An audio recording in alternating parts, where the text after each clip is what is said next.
ভারতবর্ষের উত্তর পূর্বের যে রাজ্যের পর্বতচূড়ায় সূর্যদেব তার প্রথম সোনালি কিরণ ছড়িয়ে দেন, সেই অরুণাচল প্রদেশ ট্যুর প্ল্যান সম্পর্কে আজ কথা বলবো।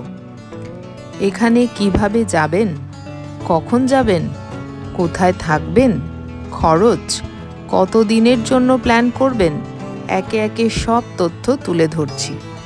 ভিডিওটি স্কিপ না করে দেখতে থাকুন, আর ভালো লাগলে অবশ্যই একটি লাইক ও সাবস্ক্রাইব করে পাশে থাকুন।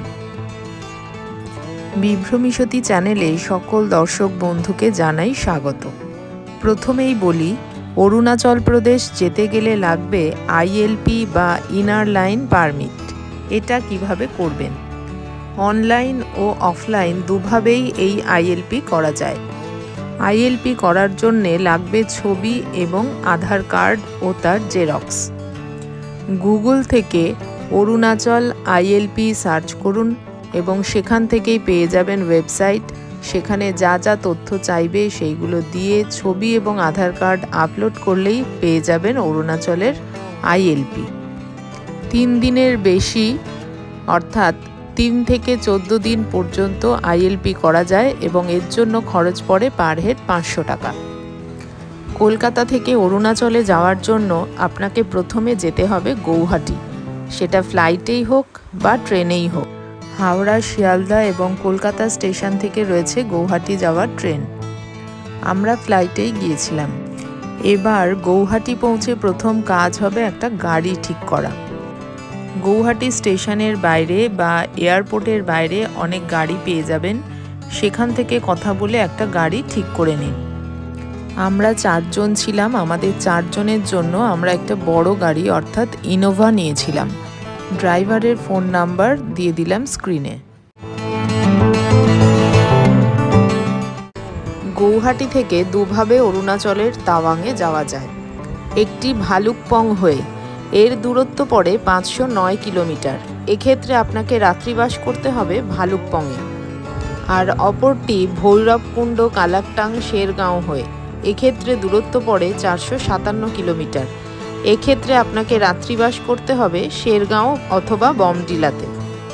আমরা এ পথে গিয়েছিলাম ভুটান বর্ডার দেখে যাব বলে, আর রাত্রিবাস করেছিলাম শেরগাঁওতে। এরপর দ্বিতীয় দিনের যাত্রা শুরু হবে শেরগাঁও থেকে এবং শেষ হবে দিরাংয়ে। যেতে যেতে পথে দেখে নেবেন মান্ডালা টপ, দিরাং মনাস্ট্রি এবং সাংতি ভ্যালি, আর সঙ্গে অফুরান প্রাকৃতিক সৌন্দর্য তো আছেই। আজ রাত্রিবাস সাংতি ভ্যালির নদীর ধারের কোনো হোমস্টেতে অথবা দিরাংয়ের যে কোনো হোটেলে। আমরা ছিলাম সাংতি ভ্যালির এই হোমস্টেতে। এরপর তৃতীয় দিনের যাত্রা শুরু হবে সাংতি ভ্যালি থেকে, আর যাত্রা শেষ হবে তাওয়াংয়ে। পথে দেখে নেব বৈশাখী ক্যাম্প, সেলা পাস ও সেলা লেক, যশবন্তগড় ও নুরানাং ফলস।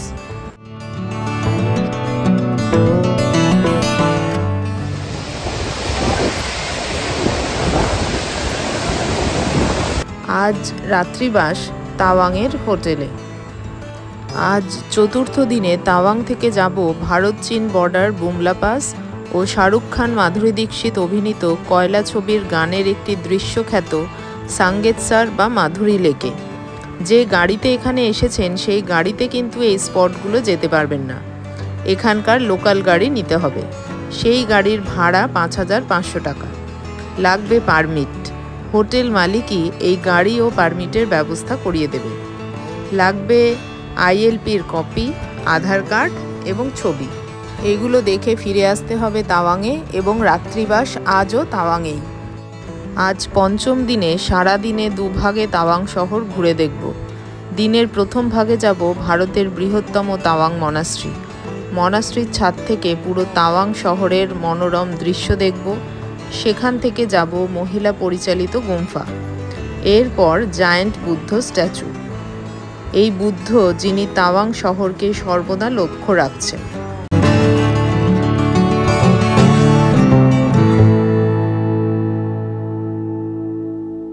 এরপর লাঞ্চ ও একটু বিশ্রাম। দিনের দ্বিতীয় ভাগে দেখে নেব ভারত চীন যুদ্ধের রক্তক্ষয়ী বিবরণ সম্বলিত একটি মিউজিয়াম এবং দেশের বীর সৈনিকদের স্মৃতির উদ্দেশ্যে নির্মিত তাওয়াং ওয়ার মেমোরিয়াল। এরপর পরিচয় করব ওখানকার প্রধান মনপা উপজাতির সংস্কৃতির সঙ্গে, আর দেখব অরুণাচলের উপর নির্মিত একটি লাইট অ্যান্ড সাউন্ড শো। আজও রাত্রিবাস তাওয়াংয়ে। এবার ফেরার পালা। ষষ্ঠ দিনে তাওয়াংকে বিদায় জানিয়ে পৌঁছব বমডিলা। সেলা পাস হয়ে এসেছিলাম, ফিরব সেলা টানেল হয়ে।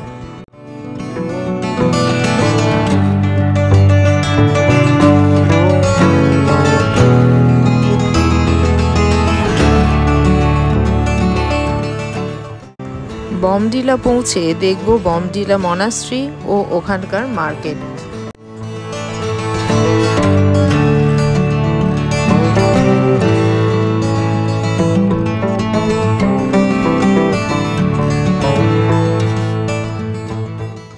আজ রাত্রিবাস বমডিলার হোটেলে। এবার বমডিলাকে বিদায় জানিয়ে বাড়ি ফেরার পথে রওনা দিতে হবে। যদি ভালুকপং হয়ে এসে থাকেন তবে শেরগাঁও ভৈরবকুণ্ড হয়ে আসামে ফিরুন, নতুবা ভালুকপং হয়ে ফিরুন। এবারের মতো প্রকৃতিকে উপভোগ করতে করতে চলে আসুন গৌহাটি স্টেশন অথবা এয়ারপোর্ট। রাতে ট্রেন ধরে বা ফ্লাইটে গন্তব্যে ফিরুন। আমরা আসামের মানস ন্যাশনাল পার্ক হয়ে ফিরব। আজ আমাদের গন্তব্য মানস ন্যাশনাল পার্ক। দূরত্ব প্রায় 287 কিলোমিটার, তাই শেরগাঁও হয়েই আসামে ফিরেছি। আজ রাত্রিবাস পার্কের কাছের একটি হোমস্টেতে। আজ পার্কে জিপ সাফারি করে রাতে ট্রেনে বা ফ্লাইটে ফিরতে পারেন। আজ সকাল থেকে প্রচণ্ড বৃষ্টির কারণে আমাদের সাফারি হলো না। আগামীকাল রাতের ফ্লাইটে আমাদের ফেরার কথা, তাই আজ বৃষ্টি দেখেই কাটল। মানস ন্যাশনাল পার্কের পরিবর্তে কাজিরাঙাতেও যাওয়া যায়, সেখানেও জিপ সাফারি হয়। আজ ভ্রমণের নবম দিনে আমাদের সারাদিন বিশ্রাম করার প্ল্যান ছিল। গতকাল যেহেতু বিশ্রাম হয়ে গেছে, আজ বৃষ্টিও একটু কমেছে, তাই বেরিয়ে পড়লাম সাফারিতে। ফিরে এসে লাঞ্চ সেরে বিকেলবেলা বেরিয়ে পড়ব গৌহাটি এয়ারপোর্টে। রাতের ফ্লাইটে ফিরব কলকাতা। এবার বলি কোথায় থাকবেন।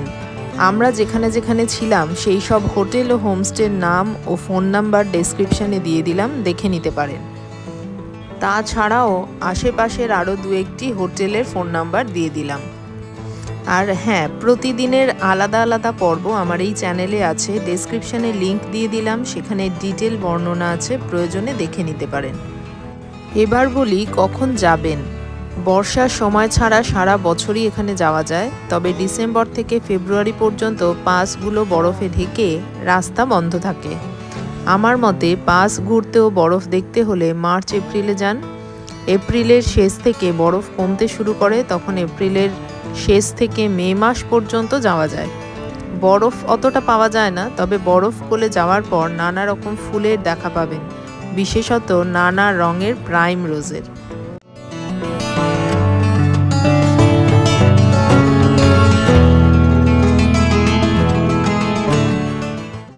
সবশেষে এবার খরচটা জানাই। 4 জনের হিসাবে 6 রাত 7 দিনের খরচ জানালাম। এসি 3 টিয়ার হিসেবে ট্রেনের ভাড়াটা ধরলাম। এখানে পজ করে দেখে নিতে পারেন। যদি আর একদিন বাড়িয়ে মানস ন্যাশনাল পার্ক ভ্রমণ করেন তাহলে আরও 10 থেকে 11,000 টাকা বেশি লাগবে। আর যদি আমাদের মতো ঘোরেন, আরও 2 দিন বাড়ান, তাহলে আরও 15 থেকে 16,000 টাকা বেশি লাগবে। আজ তবে এ পর্যন্তই। এই ট্যুর সম্পর্কিত কোনো প্রশ্ন থাকলে কমেন্টে জানাতে পারেন, সাধ্যমতো সাহায্য করব। সবাই ভালো থাকুন, সুস্থ থাকুন, সামনেই পুজো, খুব আনন্দে কাটান।